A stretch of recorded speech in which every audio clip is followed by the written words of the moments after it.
contributors include the Lodestar Foundation, inspired by the principle that helping someone else less fortunate is a path to a happier, healthier, and more meaningful life. Learn more at lodestarfoundation.org.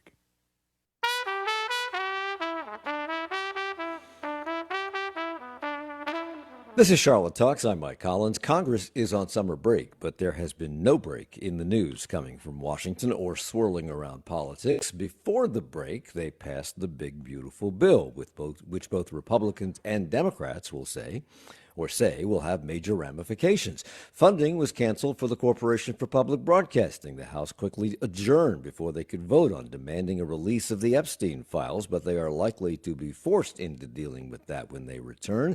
North Carolina Senator Tom Tillis says he will not run for re-election, and now candidates in both parties have declared for a race that is a year away and likely to be the most expensive in Senate history. In Texas, the legislature there has threatened to redraw congressional districts to fulfill Donald Trump's request for 5 more GOP seats in order to possibly retain control of the House in next year's midterms, and that has set off a firestorm among Texas Democrats and fellow Democrats in other blue states. And then there is the firing of the head of the Bureau of Labor Statistics for offering up job numbers that Trump didn't like, a controversial judicial appointment, investigations into those who investigated Trump, and soon we'll be hearing about the chaos that might ensue when Congress returns and tries to fund the government.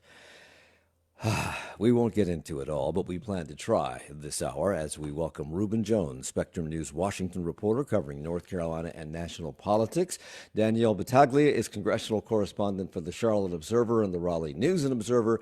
And Taylor Popielarz is a national political reporter based at the White House for Spectrum News. Good morning, everybody. Thank you for being here. Welcome back. Good morning. Morning, Mike. Good to be here.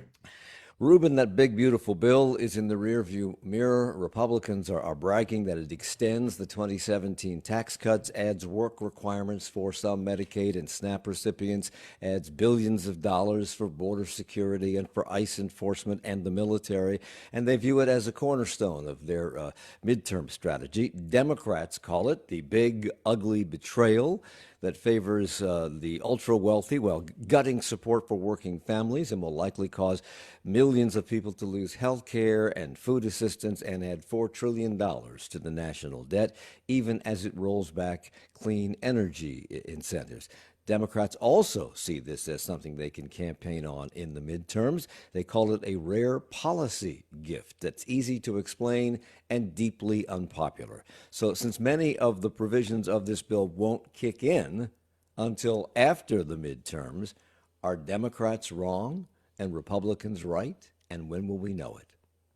I think that the impacts, significant ones, you're correct, won't be felt until after the midterms, but you can expect Democrats will no doubt run, especially on this issue of Medicaid and especially on the issue of cuts to food stamps or food assistance. They're already doing it right now. I mean, there are Democratic lawmakers during this August recess amplifying and going to food banks and showing the cuts that these are going to be. So you can expect this to be front and center because once these cuts do kick in, and a lot of these different cuts that are spread out throughout the bill are sort of in stages. It would be too long to go into when all the stages are, but the Medicaid ones in specific, I believe, are after the midterms. Those will be on the healthcare, but again, those food assistance ones are really significant as well. Yeah, but Taylor, gonna be is not the same as are. As we learned in the last election cycle, people were very concerned about their personal economies because they felt the price increases at the grocery store, and they continue to do that. If they don't lose their SNAP benefits until 3 years from now, and they don't lose Medicare or Obamacare until 3 years from now, will they be receptive to hearing about that coming down the pike? I think that's one of the challenges for the Democratic Party, which, is in crisis right now and is out of power in Washington and is trying to figure out how to reorient itself and figure out what is effective messaging. I think there's a reason a lot of national Democrats are looking at Zohran Mamdani, the Democratic mayoral nominee in New York City, and saying, how did he kind of burst out of nowhere and get such a popular following? And a lot of people say, well, he was talking about the economy and talking about the cost of living and advocating for policies in New York City that had been experimented with over decades and, were either in effect or had been taken away, but were not necessarily immediate threats or topics on people's minds, but they related to them because they said, hey, this is something that is frustrating me, how much rent is, how much groceries are costing. And so the party is trying to figure that out. But as Reuben outlined, it's going to be a bit tricky because just like the Biden administration struggled with selling the infrastructure law and saying, hey, a bridge that you've really wanted to be redone in your community is going to take 10 years to get done, but we're going to fund it now. I spent time in North Carolina with Pete Buttigieg when he was transportation secretary, and he said it's really tough to convince people that, what we're selling right now is going to improve their lives when it's years away. So that's a challenge for the Democrats, but they look at someone like Mamdani in New York City and they say, people do latch onto an economic message, just like a lot of voters did with President Trump last year. So, Danielle, the Republicans, particularly those in Congress, have had a lot of wins of late. Although they haven't done a lot, they've won. Democrats, as Taylor says, are kind of in disarray and trying to find their voice and their footing and trying to figure out how they can win back voters that they lost who have been long members of their coalition. And yet, even though Republicans have done a lot of winning in Congress of late, there's a lot of controversy and a lot of potential controversy about some of the policies that they've said okay to that Donald Trump wanted to pass. So what was the mood in Congress as they went away for their 5-week break? It was not good. We saw a lot of tension between members. I'm trying to even put this in context, but especially on the House side, they left a day early, packed it up, didn't want to take the votes that were scheduled. On the Senate side, I don't know what was going on with their attitudes, but they were all in disarray, not getting along. Their President Donald Trump wanted them to stay in town longer to work on nominees, and they were very punchy over there. Taylor, I know what the White House official line is on a lot of this, because that would be the truth of any White House. They're going to paint it with a rosy brush. But behind the scenes, when you talk to White House staffers, if you have an opportunity to actually talk to those White House staffers, how do they feel? Do they feel that they're making major strides on acting on their agenda, or are they more worried about what may come out of these Epstein files? I would say it's a bit of both. They really do look at the last 6 months of President Trump's second term, and they feel like they've been moving full steam ahead and that they've been able to get a lot done. Getting that big, beautiful bill passed by July 4th was something that in June did not seem like it was maybe going to happen. And even Vice President J.D. Vance publicly said, I wasn't sure if we were going to pull this off, but we set this arbitrary deadline and they ended up meeting it.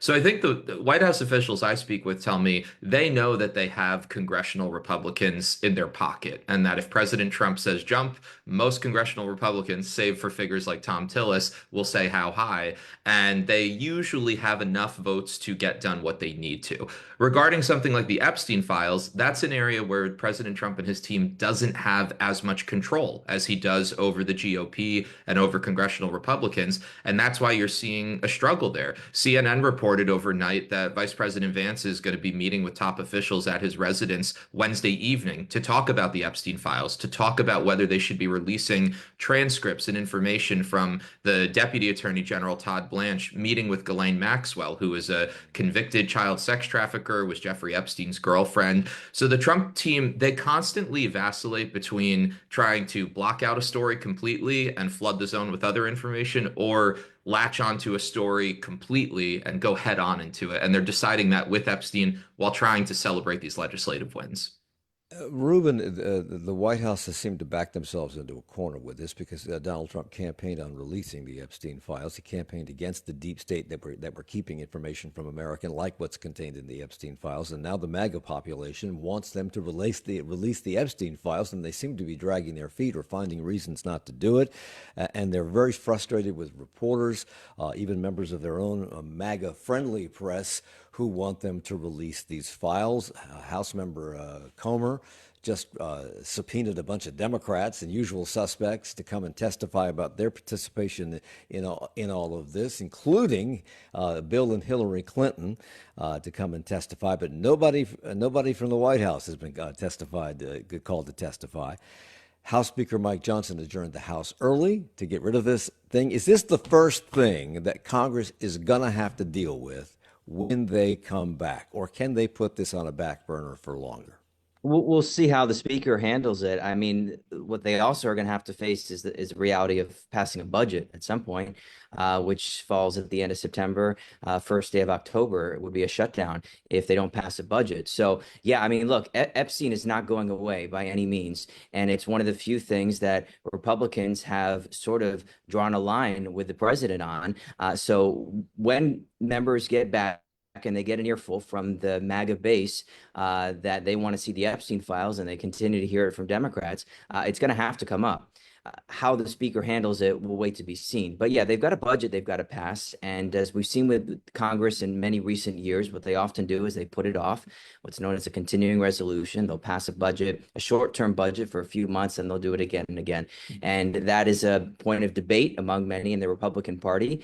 So we'll see how that's handled as well. But the president has put forward a budget that is has significant cuts in it. It's very lax details, but has significant cuts. And typically what the president asks for in a budget doesn't always happen, but this president has a pretty powerful influence on this Republican Congress.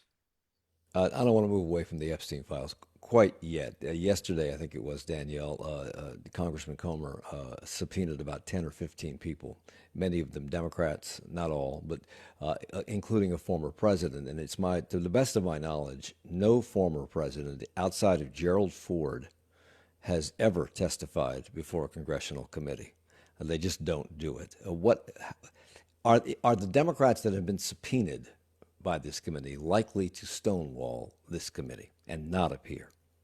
I mean, that's yet to be seen, and it's a great question. I'm trying to get an answer for you on this, but we saw Congress walk away from even taking a vote to release the files prior to recess starting. So it'll be interesting to me to see how these people who have been subpoenaed handle being subpoenaed to a body that didn't even want to stick in town to deal with it in the first place. I'm curious if that's a red herring, because it certainly deflects attention from the other problem that the White House itself created. Because somebody dispatched, we don't know who, Assistant Attorney General and the former criminal attorney for the president himself to Ghislaine Maxwell's prison for a 2-day private conversation session. And now it's coming out that there perhaps were more conversations than the ones we already knew about. That's something unusual, despite the fact that Donald Trump said yesterday it happens all the time. It does not happen all the time. It's very unusual for that to happen, particularly when you consider that the lawyers, the prosecutors who put her in jail in the first place, who know all the details, were not part of the conversation. And pundits say, Taylor, that this raises more questions than it answers. And shortly after those interviews, she's transferred to a minimum security prison. Nobody knows who or how or why that happened in Texas. What are they saying about this on Pennsylvania Avenue? This seems like the optics are not good here. The president and his team are aware of that, and they honestly, from what I've been able to gauge, they haven't landed on a strategy with this because they go back and forth. But President Trump on Tuesday was asked about Ghislaine Maxwell being moved to that prison, that lower security prison in Texas, having these interactions with the Deputy Attorney General, Todd Blanche, and the president tried to wave it off and said, oh, all of this is totally standard, even though, as you pointed out, many legal experts say that's not the case, especially for a convicted child sex trafficker. They're not going to be moved from, a higher security prison to a lower security one just because. On Ghislaine Maxwell's part, her attorney has been abundantly clear that she wants either a pardon or a commutation, and she's willing to work with the president in many ways. So a lot of people feel that's at play. And that would make the MAGA base really unhappy, I would think, and pretty much everybody else. We have to take a break. We'll come back, talk a little bit more about that, and move on to other topics that are going on in Washington in a moment. It's Charlotte Talks on WFAE. Coming up on the next Charlotte Talks, 80 years ago, the United States dropped a weapon unlike anything ever seen before on Japan. In his new book, The Devil Reached Toward the Sky, author Garrett Graff writes about the development of the atomic bomb from those directly involved. Graff joins us to discuss what was going on inside the brain of those who created the first atomic weapon. That's tomorrow morning at 9, right here on 90.7 WFAE. Listen for WFAE's Bizworthy, a weekly roundup of Charlotte business news. No one's calling it a game changer, and I think for areas like South End, the bars are already packed, so there's just less urgency to experiment with something new right now. Catch Bizworthy every Thursday at 6:44 and 8:44 on Morning Edition on 90.7 WFAE and WFAE.org. Support for Bizworthy comes from the Law Office of Robertson and Associates. With the WFAE mobile app, you can take WFAE with you wherever you go. You can listen to your favorite programs live or catch up on past episodes of one of our podcasts. It's radio without the radio.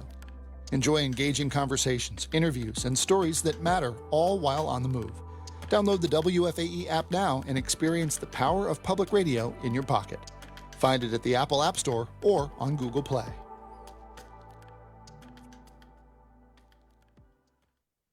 It's Charlotte Talks on listener-funded 90.7 WFAE and WFHE. I'm Mike Collins. We're here with Reuben Jones and Taylor Popielarz, both reporters for Spectrum News 1 in Washington. Reuben covers Washington and North Carolina politics there, and Taylor covers the White House.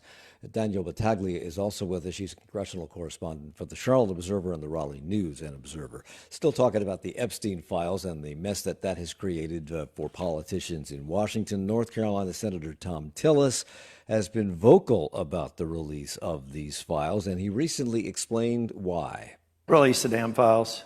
Look, it makes no sense to me. The promise to release the files during the campaign was either overplayed and we got a nothing burger if the files get released, or it's something really disturbing, and that's actually even a more compelling reason to release it. So I think the files should be released, let the sun shine through. And that's the best way to get past it. Otherwise, if anybody thinks that this is going to go away because the House left a day early or something, it's got to be like those zombies in The Walking Dead. Every time you think you've killed it, another one's just going to come running out of the closet after you. This is going to be an issue all the way through next year's election. We've heard a lot about what Senator Tillis has had to say about this. I have not heard word one about what Senator Budd, the other North Carolina senator, has said about this, or either of the senators from South Carolina. Reuben, fill us in. It's a good question, Mike. I have not talked to Senator Budd or Graham or the other South Carolina senator I'm blanking name on, but I've not spoken about that. Tim Scott. Tim Scott, yeah. So nothing from them. And you put your hands up in the air, Danielle. Is that crickets? Is that the cricket sign? What is that? I tried to ask Senator Budd about this, and his team let him know I was going to, and he ran out a back door on me. So he is avoiding questions on it. Taylor? Just to jump in on that, I think what's been really interesting, the reason this Epstein story won't go away is because of these strange coalitions that have built around it, where you have somebody like Kentucky Republican Thomas Massie teaming up with California Democrat Ro Khanna to put forward resolutions to release the files. You have people like Thom Tillis who are echoing their concerns. And then you have a whole lot of members who don't want to touch this with a 10-foot pole. But it's because it's one of those rare issues that's actually getting bipartisan support and frustration. That's one of the reasons it's not going away. And that's bad enough because the political base in Washington, the movers and shakers are forming these weird coalitions. But now you have people like in the right-wing MAGAverse media culture, like Joe Rogan, who are insisting that this be released, and others as well. There are pundits on the left who are gleefully anticipating that this is going to be the crumbling of the MAGA coalition. Is it, Taylor? I think there have been so many stories over the last decade that people have said, well, this will either take down Donald Trump's political career, this will stop the party from wanting to rally around him. I was at the Capitol back on January 6, 2021, and everybody thought that after that President Trump and his coalition had reached kind of their peak, and that was all. And that's all proved not to be the case. So I think I don't think it's fair to say that we know what the Epstein files will do. I think what is fair to say is that President Trump has some level of personal involvement in this story. He's not been accused of any crimes, but he was friendly with Jeffrey Epstein for years. They occupied the same elitist social circles in Florida and in New York. There's the birthday card that the Wall Street Journal published. And so the president, we know, he projects a lot of confidence and strength, and the White House is very direct about that. He also is very insecure insecure when he has personal involvements in stories that he doesn't want to be associated with. And I think that's part of why he seems more vulnerable with this story. But I think it's hard to say if people will be willing to back away from him, especially while he's currently this kingmaker of the Republican Party. As you point out, he hasn't been accused of anything. There's no reason to believe necessarily that he's done anything wrong, except for the fact, optically, and I'm asking you to speculate here, if you have nothing to hide, even though your name is in the file and you were has been described by many people now as Jeffrey Epstein's best friend for a long time, if you have nothing to hide, why not just release the files and end the speculation?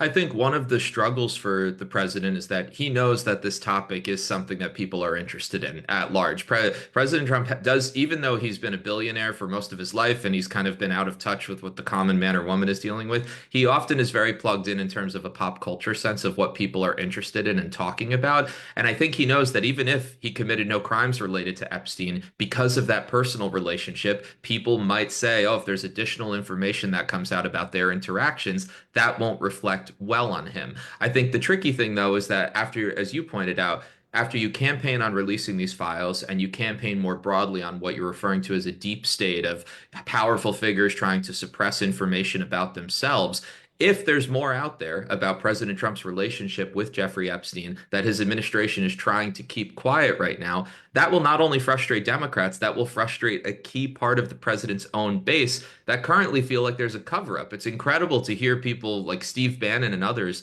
talking about this as a cover-up from within when this was the administration that was reelected to kind of root out all of that. So that's the catch-22 there. The president has not been accused of any wrongdoing, but his personal connections seem to be something that really bother him, and he's sensitive about that. And it also plays right into, Mike, the Democrats who are picking up on this and going with it. I mean, they're running on this, and it's giving them political gear to just take this for as long as they continue to keep the files out. So Danielle, the House and Senate are on this 5-week recess, and both Democrats and Republicans were upset by the premature closing down of the House by Speaker Mike Johnson. But the Democrats were upset by more than just the Epstein files when it all shut down. North Carolina Raleigh Democratic Representative Deborah Ross decried how little that body had accomplished. She said that the House had only passed 2 of the 12 annual appropriations bills, which we'll talk about in a second, that are required to prevent a government shutdown. And further, she said, we've done nothing to help the people of Western North Carolina who are still working to recover from Hurricane Helene. What would Republicans say the House has accomplished for our state? For our state, that's very specific. Yes. And I'm trying to for think anybody for that matter, if you want to broaden that out.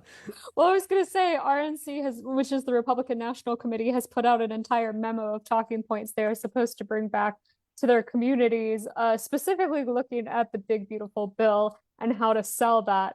For North Carolina specifically, when you go to Western North Carolina, which I know Reuben can touch on right now, I've been talking to people who have just gone for the summer to do tourist things, and they're saying it's still completely ravaged from what Hurricane Helene has done, and they don't feel like this body has done anything for them. They want to see, it being brought back to life to where it was prior to last, I think it was September. And so, yeah, I think there's a lot of frustration of like, what is Congress doing for North Carolina specifically? And how are our lawmakers representing us back in DC?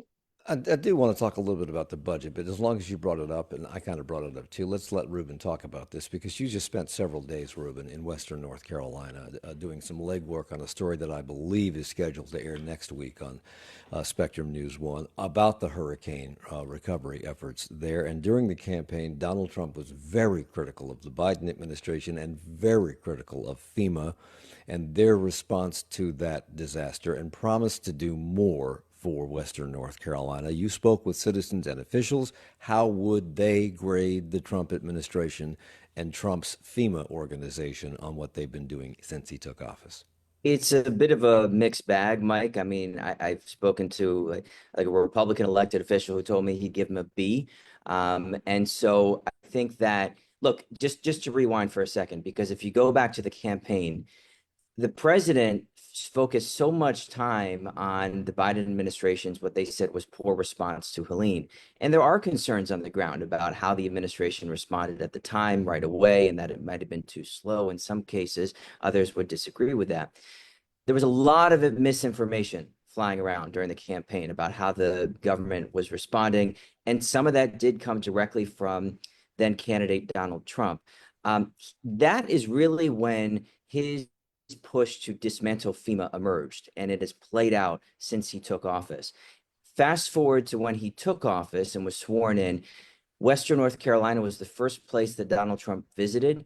He went there, he made a big show, and people on the ground were impressed by that. They saw the administration there. There was people pleased that they felt debris removal, which is a big issue there, sped up right after the president took effect.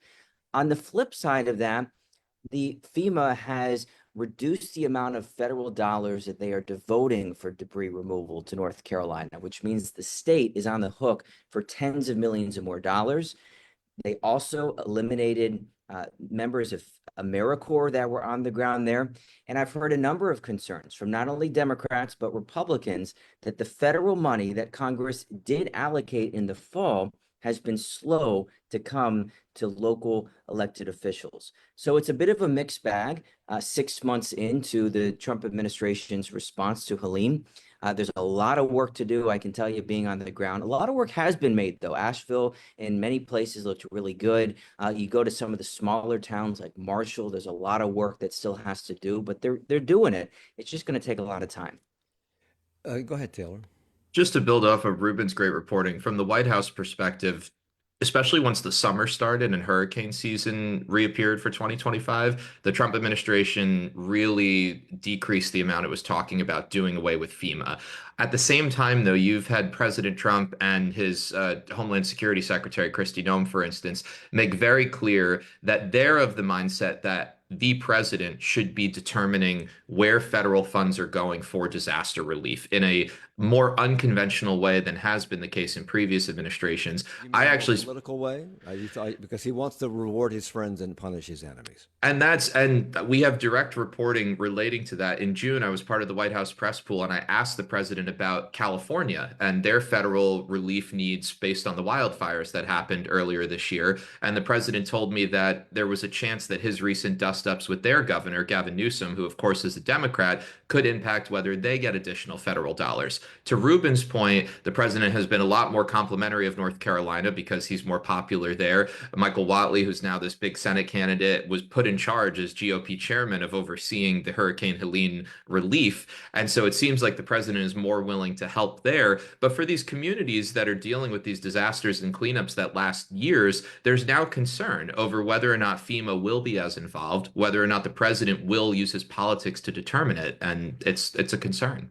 Danielle, that seems relatively un-American to punish people who are your political enemies, particularly when you consider that the blue states pay the freight for most of the relief that goes to red states, including the relief from FEMA. But that aside, we have Congress people who depend on serving their constituents. The president, I think, would like to see a lot of the work that FEMA does and the money that FEMA pumps into relief efforts be saddled or handled by the states. Can states afford that? Number one. And number two, if FEMA starts not servicing the congressional constituents of the people in the House and Senate, won't they put a stop to this? That's a great question. And, I think the states, it's a mixed bag of, do the states want to take that on? The theory behind this is that they are close to the ground. They know where the work needs to go and how it needs to be done. But that is a big ask for them to take that on and try to handle it. And at the same time, if they're not getting the flow of money from the federal government the way it needs to be taken care of, yeah, constituents are going to get very mad about it, and it could affect them at the ballot box. I think, Mike, that the blunt answer there is the vast majority of states do not have the resources right now to handle a natural disaster response, with the exception of Florida, Texas, maybe California, that are used to these type of natural disasters. And I just want to emphasize the point that California, Congresswoman Deborah Ross brought up that Western NC hasn't received anything. They did receive significant money, emergency aid from Congress last session, before the last session right now.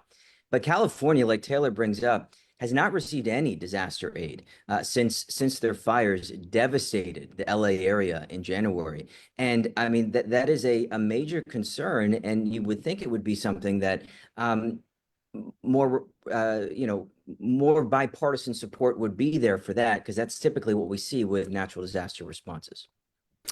You also, in your time in Western North Carolina, took a look at what's happening with AmeriCorps. Evidently, they have been a key part of the recovery efforts there. They were doing things like mucking out houses that had been flooded with mud, et cetera.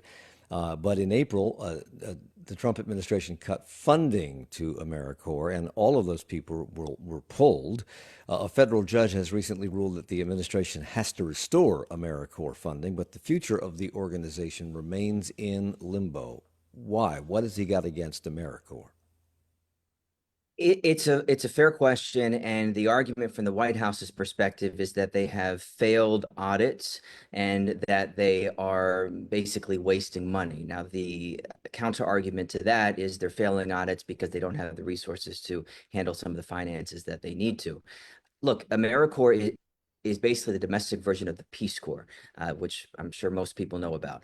AmeriCorps pays its members, but they pay them basically a living wage. So they're enough to, they get housing and, a little bit of money to live on. These are not people who are well paid, and they work in a range of areas, from schools to fighting natural disasters like in Helene. And so the Trump administration pulled a good chunk of AmeriCorps members from what was known as the NCCC program, which included people combating Helene. They had to come back because of a court order. And now the president's budget calls for eliminating eliminating AmeriCorps entirely. Does that happen? I think it's sort of in question, but that's sort of where it's at. So Reuben mentioned, Taylor, that the reason Trump wants to cut AmeriCorps is that it has failed 8 consecutive audits. And according to the White House, they identified $45 million in improper payments in 2024 alone. And I have to ask if that is really true. Is that a true statement, given some of the inaccurate estimates handed out by the Trump administration about other government agencies and about what DOJ has said they have saved, which they have not saved? They said they've saved billions of dollars. I think it amounts to about $126 million, which is a big difference. It's a 97% error on that. Can we trust what they're saying about AmeriCorps? So I personally don't know the AmeriCorps stats personally, but you alluded to something more broadly, which it leads me to be skeptical of that figure, is that the entire DOJ effort, both when Elon Musk was in the Trump administration actively and since he left a couple of months ago, has been based on a fair amount of smoke and mirrors in terms of saying this contract is being canceled, this department is being wound down, and then you find out a few weeks later that it wasn't an accurate accounting of that contract, or whatever agency they were trying to wind down, they actually are hiring back folks, or a court ordered those people to come back because it either wasn't legal or they realized that the needs were there. And I think, to Reuben's point, with something like AmeriCorps, you're going to have more hurricanes throughout this hurricane season. There will be additional wildfires. You just saw the awful flash flooding down in Texas. The federal government plays a huge role in these responses. And if they're trying to go in, very hard with DOJ, that ends up having unintended consequences. So the administration seems aware of that. They also, though, want to broadcast these flashy statistics. Taylor Popielarz is the White House correspondent for Spectrum News 1. We're coming right back at Charlotte Talks.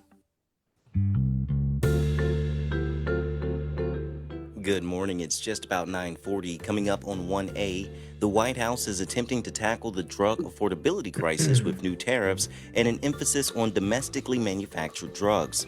The U.S. consistently pays the most for pharmaceuticals of any other country in the world. How will tariffs affect an already strained market? And what do you need to know about the impact on patients? We'll have that conversation at 10 o'clock right here on WFAE.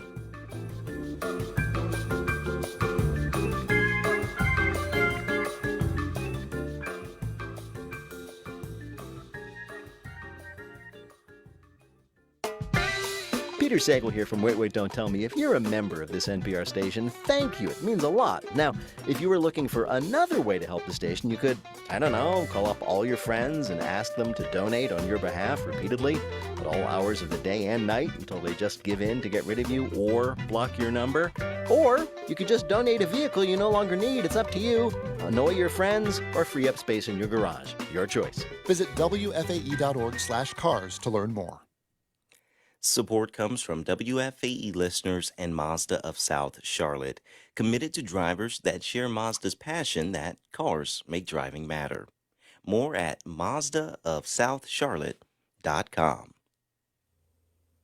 It's Charlotte Talks on WFAE and WFAE.org. I'm Mike Collins, talking about politics and what's going on in Washington with three people who cover it every single day. Danielle Battaglia is with us. She is the congressional correspondent for the Raleigh News and Observer and the Charlotte Observer. Reuben Jones is a North Carolina politics reporter based in Washington for Spectrum News 1. And Taylor Popielarz is the White House and national reporter, one of them, for Spectrum News 1 as well, also based in Washington. I don't want to get too deep into the weeds, Reuben, on this budget thing, but when the Congress comes back, they have until September 30th to pass some budget stuff, appropriations bills. They have to pass 12.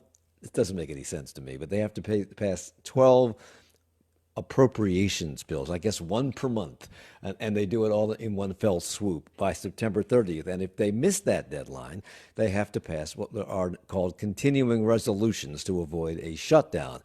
As Congresswoman Deborah Ross from Raleigh points out, they've only passed 2 of the 12. Given the politics in Washington, can they get this done by September 30th? Well, history would show probably not, because they often push it and procrastinate on it. So we'll see how it plays out. But they have a lot of work to do, as Congresswoman Ross points out. The problems that they run into is that you get divisions within the Republican Party about how exactly to go about the budget process, and then you have divisions about how much cuts there should be for each department. And obviously the more MAGA wing would like more dramatic cuts, and the little bit less MAGA would like a little bit less, and then you have Democrats disagreeing. So we'll see where things fall on this. They've got a lot of work to do with not a lot of time. So does Donald Trump, Taylor, care whether or not the government shuts down? And I ask because Politico reports that the White House budget director, Russell Vought, is talking about plans to sabotage the bipartisan funding negotiations. Do they care?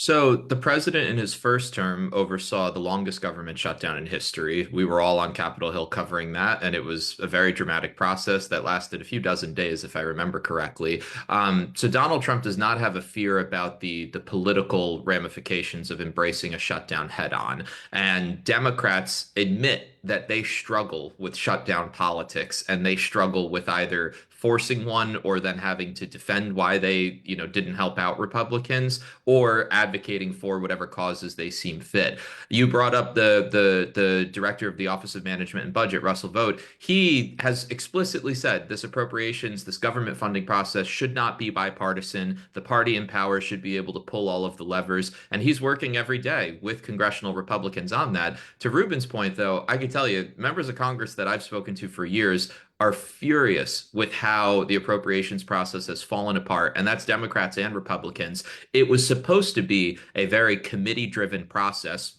The reason the 12 spending bills actually exist is not for a timeline, it's for each committee that is supposed to oversee them. And members used to say that we have the power of the person. We're supposed to oversee this process, and then the White House can make suggestions, but we handle that. It's been completely torn apart by both parties because when they have the White House, they really want to have a say in things. But specifically, the Trump administration 1.0 showed that they will fully embrace shutdown politics, and 2.0 is showing that in between, when President Biden was in office, they spent 3.5 years trying to figure out how much they can get involved in congressional appropriating and how political they could make it. Plus, Trump has taken it upon himself to decide whether or not he's going to spend money that the Congress has already appropriated. And I remember back in the Pleistocene era, the big conversation when Clinton was president was, I think he wanted a line item veto, and the Republicans in Congress didn't want to give it to him because they passed the budget, they have the power of the purse, and now they have a Republican in the White House who does whatever he damn well pleases, and they don't say boo. During this recess, some Congress people, Reuben, have been holding town halls in Republican districts, and voters seem angry. So much so that some Republican lawmakers have been avoiding holding those town halls, and leadership has said don't have them anyway. And some Democrats have stepped into Republican districts and held the town halls in their stead. Where these people are angry and these town halls and they explode, are these Republican constituents who are angry? Are they Democrats who are flooding the zone? Are these just a blip on the radar? Or is this an indication of an undercurrent of real dissatisfaction out there in the country?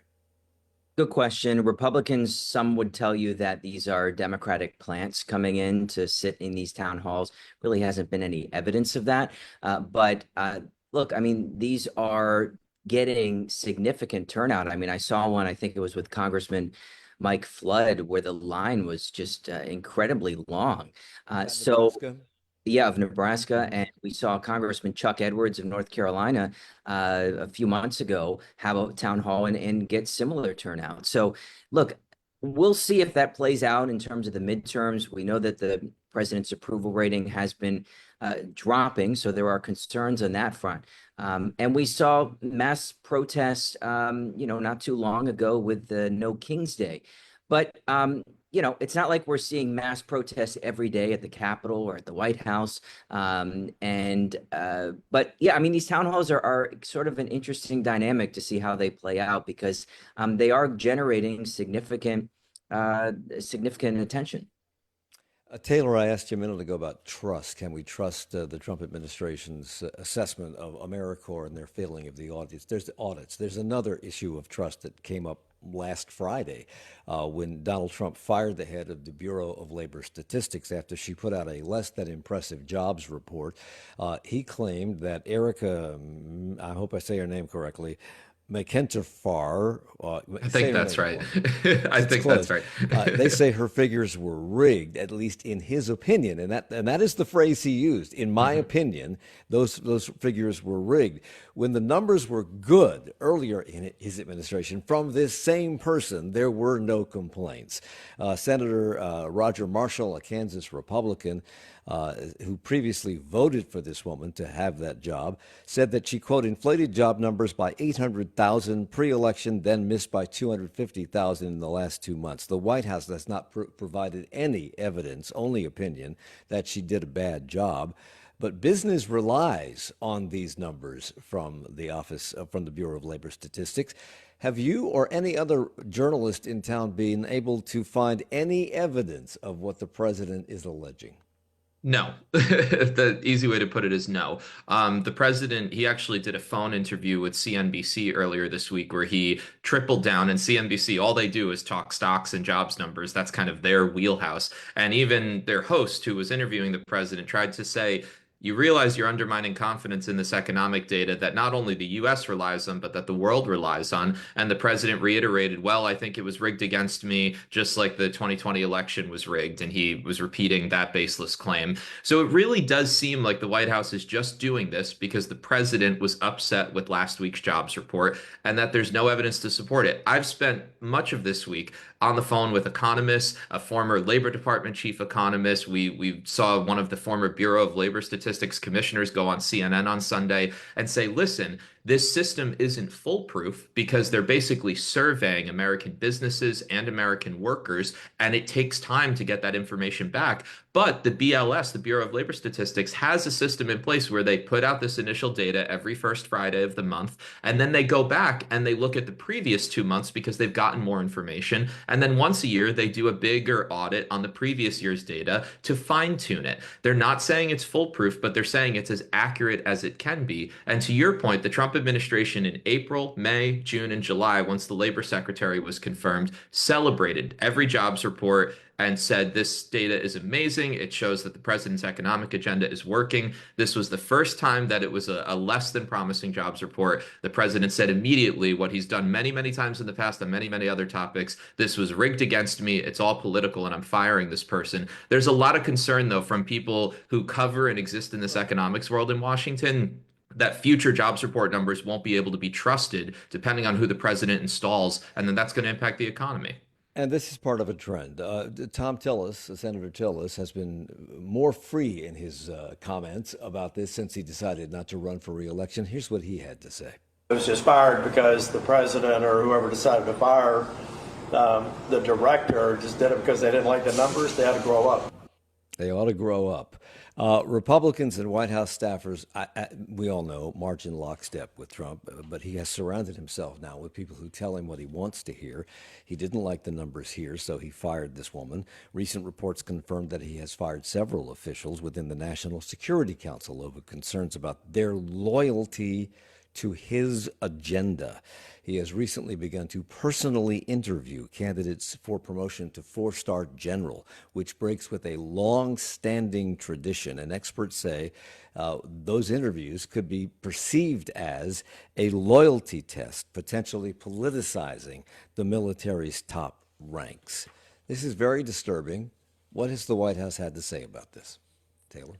You know, the Trump administration in its second term has made very clear that it spent President Biden's time in office planning and plotting out to do exactly this, which is to exercise as much presidential authority as possible, to test the limits on how much role a president and what type of role a president can play in really anything from congressional appropriations to what type of federal agencies exist to what types of investigations are done to what type of data is released. And so the president and his team, they celebrate this and they say, we're doing exactly what we told you we were going to do, which was we were going to come in, we were going to throw out official Washington, and we were going to install people that are aligned with Donald Trump's MAGA agenda. Democrats, and I think of somebody like Connecticut Senator Chris Murphy, who's been touring the country and many times holding these town halls in Republican-led areas, he is saying this is authoritarian behavior. This is, trying to break our three branches of government that we have. We're seeing Trump allies get appointed now to lifetime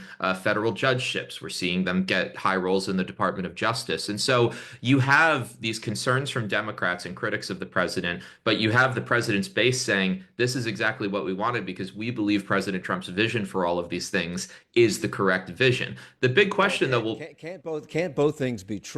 Can't we have Democrats who say this is authoritarian, this is a slippery slope toward authoritarianism, and that is what the Trump administration wants and fellow Republicans want? Can't they both be true? I think there is a scenario where they could be true. What I will say is when you talk to Trump White House officials about anything like this Bureau of Labor Statistics controversy, they argue that this is the president wanting to improve a federal agency that has had to constantly revise its numbers. Anybody who calls that authoritarian just does not want more accuracy. But when Democrats have been in power, the president's base and his top allies have been the loudest critics, saying President Biden was trying to take over things that he shouldn't have, or President Biden was trying to end programs that he should have no way, or calling a court radical because of a decision that they disagreed with. So it's both sides pointing fingers at the other, but President Trump, without doubt, is trying to exercise more executive authority than any other president in recent history. And his team spent the last 3.5 years plotting out exactly that for this chance if he got reelected. So, Danielle, we know that Senator Tillis is not going to run for re-election, and that opened the floodgates, and it kind of solidified the campaign for the United States Senate, which is already underway for an election that doesn't happen until next year. Former Democratic Governor Roy Cooper has declared last week, and in the 24 hours following that declaration, he raised more money than any Senate candidate in history, $3.4 million in 24 hours. Do we know where that money came from? So a lot of it was small dollar donations from the regular people. And then I think the other third is from the Democratic Party. So that sounds really hopeful for him to have those small dollar donations coming in. That was hard to say. And Cooper will have challengers despite all that money in the Democratic primary, as will Michael Whatley, who is now the anointed frontrunner in the Republican Party. He was the co-chair of the RNC with Lara Trump, who was rumored to have wanted to run but decided not to. And now Whatley, has Trump's endorsement. He's never lost an election because he's never run in one. And Cooper has run in one, many, but he's never lost either. So will Cooper, who has name recognition, have a leg up on Whatley, who does not, or will Whatley have the leg up because he has the Trump endorsement? That has yet to be seen. We know that midterm elections are always hardest for the president in power.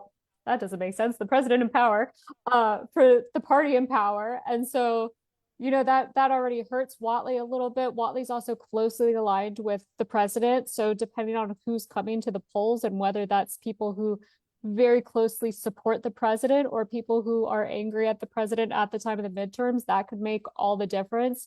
The governor is a very popular governor in North Carolina. He can pull in some of those moderate Republicans if they want to criticize the president in this election, but he also could, scare them away because of his Democratic policies. And so I think we're looking at a race that could go many different directions depending on those independent voters and the moderates. This is likely to be the most expensive Senate race in the history of the country. Is money going to be the thing that makes the difference? Money can make a huge difference. And Senator Tillis has always set the bar for most expensive. He's not in this race this time, which is interesting, but I think all eyes are going to be on this particular race because North Carolina is a swing state. We have selected President Trump and Roy Cooper as our governor, and Trump and Josh Stein as our governor in multiple ballots. And so I think we're going to have money pouring into the state because of that and trying to solidify whether we're going to have a Democratic seat or a Republican seat out of North Carolina in the Senate. Reuben, right after Congress voted recently to defund the Corporation for Public Broadcasting, which provides funding to public radio and television stations around the country, you spoke with former North Carolina House Speaker and now Congressman Tim Moore about that decision. You mentioned the staff layoffs here at WFAE that have come as a result of that, which is a station in his congressional district. And he responded by saying that he didn't want to get into any criticism of public broadcasting, but that it was one of the necessary steps to get government spending back in line. And he added this. When PBS and all this came online, this was a very different media market. I mean, Spectrum News doesn't get government funding. None of the other outlets do. And we're in a new age of media. We have 30 seconds. He's 100% correct about that. But did he mention that public stations aren't funded, like Spectrum News is, by commercials and subscriptions? No, and what I tried to emphasize, because I've heard this from Republicans, is that federal funding is just a small percentage of what funds PBS and NPR. That is on the national level, as you know all too well, Mike. It's not on the local level in the rural, small, mid-sized stations that are going to be hurt the most. Reuben Jones is the Washington political reporter for Spectrum News 1. Taylor Popielarz is the White House correspondent, and Danielle Battaglia works for the Charlotte Observer. Charlotte Talks is a production of 90.7 WFAE. Support for Charlotte Talks comes from Mazda of South Charlotte. Our executive producer is Gabe Altieri. The senior producer is Sarah D'Elia. Our producer is Chris Jones. For more information about Charlotte Talks, to listen to past episodes, or to subscribe to the Charlotte Talks podcast, visit WFAE.org/Charlotte Talks. Additional support for WFAE programming comes from the Corporation for Public Broadcasting, a private corporation funded by the American people. It's 10 o'clock. Coming up next is 1A and